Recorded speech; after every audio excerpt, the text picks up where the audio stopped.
আমরা যখন ছোট ছিলাম, আর এই কথাটা আমার মা বাবার মুখ থেকে শুনতে শুনতে আমি বড় হয়ে গেলাম।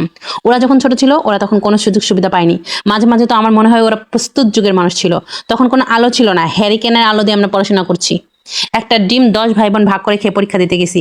আমরা যখন ছোট ছিলাম তখন আমরা খালি পায়ে পরীক্ষা দিতে গেছি। তোর দাদু আমাদের মাত্র 2 টাকা পকেট মানি দিত। 1 টাকা বাঁচানোর জন্য আমরা হাইটে হাইটে স্কুলে যাইতাম। আমরা নদী পার হয়ে পরীক্ষা দিতে যাইতাম। তোদের মতন এত সুযোগ সুবিধা আমাদের ছিল না।